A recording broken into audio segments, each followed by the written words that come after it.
আসসালামু আলাইকুম এভরিওয়ান, সবাই কেমন আছো? আশা করি ভালো আছো। আমি আলহামদুলিল্লাহ ভালো আছি। আজকে আবার আপনাদের সামনে নতুন একটা রেসিপি নিয়ে আসলাম। সেটা হচ্ছে যেটা আমরা পতেঙ্গা বীচে প্রায় সময় খেয়ে থাকি, ছোটো পেঁয়াজু।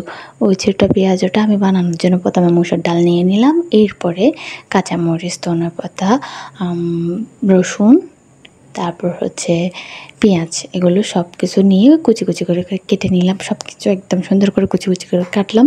কাটার পরে আমি মুসুর ডালটা 5 মিনিটের জন্য ভিজিয়ে রাখছি ওটা। এরপর আমি ব্লেন্ডার করে নিছি।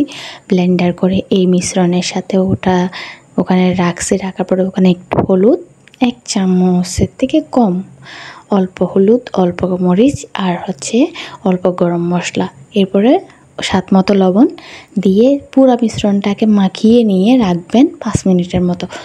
এরপর মিশ্রণটাকে রাখার পর আমি চুলায় তেল দিয়ে হালকা গরম করে তারপর পেঁয়াজগুলো ছোটো ছোটো করে ছেড়ে দিলাম ওখানে। তারপর অনেক সুন্দর করে তো তেলের মধ্যে ছোটো ছোটো করে ছেড়ে দিব পেঁয়াজটা।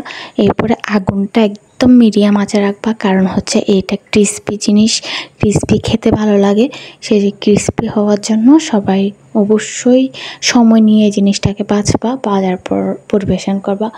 আশা করি আপনাদের অনেক ভালো লাগবে।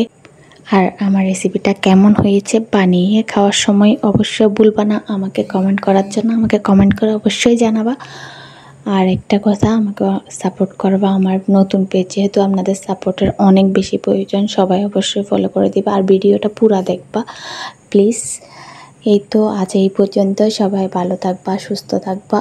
আমার ভিডিও আপনাদের কেমন লাগে অবশ্যই কমেন্টে জানাবা। Thank you for watching this video. আল্লাহ হাফেজ।